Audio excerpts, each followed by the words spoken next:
എനിക്ക് തോന്നുന്നു ഒരു 80s-ലാണ്, ഒരു 84-85 ആ സമയമൊക്കെ മുതലാണ് എൻ്റെ മദർ പാരീസിൽ വന്നു തുടങ്ങിയത്.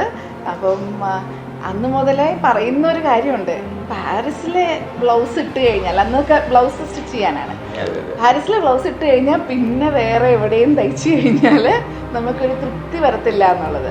അത് ആ ഫാദറിൻ്റെ കാലഘട്ടം മുതലേ ഉള്ള ആ ഒരു പെർഫെക്ഷൻ ഉണ്ടല്ലോ, എന്താ പറയുക, ഒരു സെക്കൻഡ് സ്കിൻ പോലെയുള്ളൊരു ഫിറ്റും. അനിലിന് ഓർമ്മ ഉണ്ടാവുമല്ലോ, എൻ്റെ സാരിയിൽ ഇത് വെച്ചിട്ടാണ് എൻ്റെ വെയിൽ ചെയ്തു തന്നെ. അന്നൊന്നും അങ്ങനെയൊന്നും ചെയ്യുന്നവരാരും തന്നെ ഇല്ല. അപ്പോൾ ആ ഒരു 90s നമുക്കിവിടെ ജർദോസിയൊക്കെ ഇങ്ങനെ വരുന്നേ ഉള്ളൂ. അപ്പോൾ ആ സമയത്താണ് ജർദോസിയൊക്കെ ചെയ്ത എംബലിഷ്മെൻ്റ് ഒക്കെ ചെയ്തിട്ടുള്ള വെയിൽ ഒക്കെ ചെയ്യുന്നതെന്ന് പറഞ്ഞു കഴിഞ്ഞാൽ that was not possible anywhere else. Paris ഇല്ലായിരുന്നെന്നുണ്ടെങ്കിൽ പിന്നെ ഞാൻ ഈ സാരി ചെയ്തവരെ കൊണ്ട് തന്നെ ചെയ്യിപ്പിക്കേണ്ടി വന്നേനെ.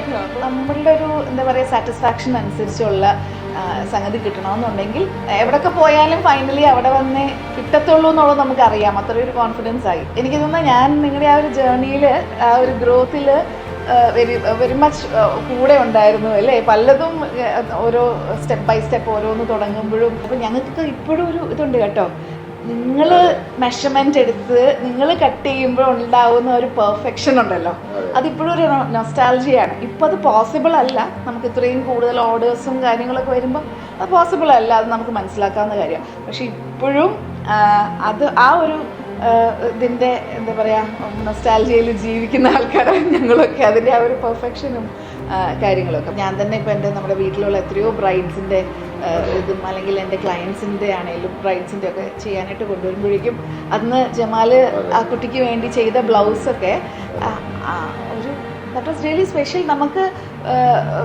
എനിക്ക് പോലും അറിയത്തില്ലായിരുന്നു അങ്ങനെ ഒരു ജമാലെന്ന് പറഞ്ഞാൽ തന്നെ അല്ലോ ടോട്ടലി ന്യൂ ഒരു സംഭവമാണ് നമ്മൾ അതിനകത്ത് നോക്കുന്നതെന്നുള്ളത്. അപ്പോൾ അങ്ങനെ വളരെ ഇന്നോവേറ്റീവായിട്ട് ഓരോ പരീക്ഷണങ്ങൾ ചെയ്യാനും അതിനൊരു പെർഫെക്റ്റ് റിസൾട്ട് കിട്ടാനും അതൊക്കെ ശരിക്കും പറഞ്ഞു കഴിഞ്ഞാൽ ഭയങ്കര കോൺഫിഡൻസ് കൂട്ടുന്ന കാര്യമാണ്.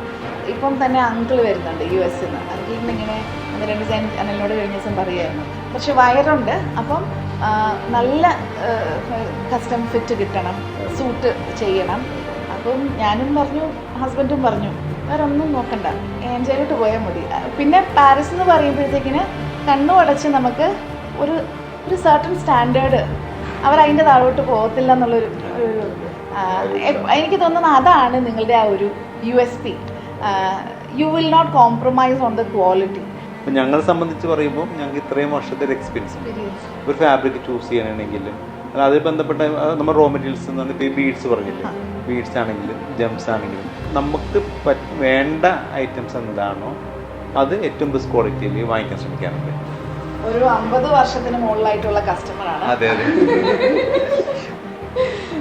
മമ്മിക്ക് ഞാൻ പറഞ്ഞില്ലേ, അവിടെ എവിടെയൊക്കെ കൊണ്ട് സ്റ്റിച്ച് ചെയ്താലും മമ്മിയുടെ മക്കളെ പോലും അത്രയും പെർട്ടിക്കുലർ അല്ല. പക്ഷെ മമ്മി ഇപ്പോഴും വളരെ വളരെ പെർട്ടിക്കുലറാണ്.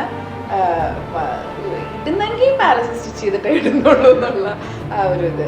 U never compromise on the quality. അതുകൊണ്ട് തന്നെ പ്രൈസിലും ചിലപ്പോൾ കോംപ്രമൈസ് ചെയ്യാൻ പറ്റുന്ന വരത്തില്ല. അപ്പം people who value quality will come back to U.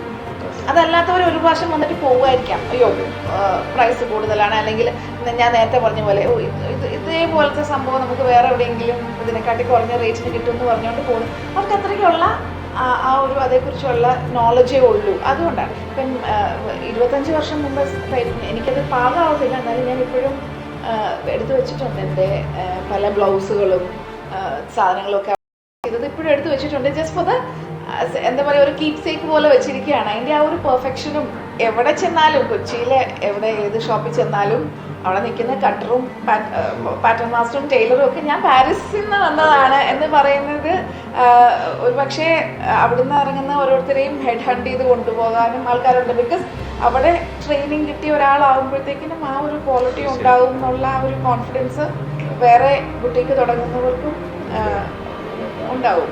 ഞങ്ങളുടെ വീട്ടിൽ നിന്ന് തന്നെ ഇപ്പം മമ്മിയുടെ ജനറേഷനിലുള്ളവര് കസ്റ്റമേഴ്സാണ്, മക്കളായ ഞങ്ങള് നിങ്ങളുടെ കസ്റ്റമേഴ്സാണ്. ഞങ്ങളുടെ മക്കള് ഫെലീസയുടെ ഒക്കെ ഓർപ്പിക്കലിന്റെ ഇതും ഔട്ട്ഫിറ്റും ഒക്കെ ചെയ്യാനായിട്ട് അങ്ങോട്ട് തന്നെ വന്ന് അവളുടെ വെഡിങ്ങിൻ്റെയും ഇതൊക്കെ ഇപ്പൊ അതിൻ്റെയും കുട്ടിയായിട്ടുണ്ട്.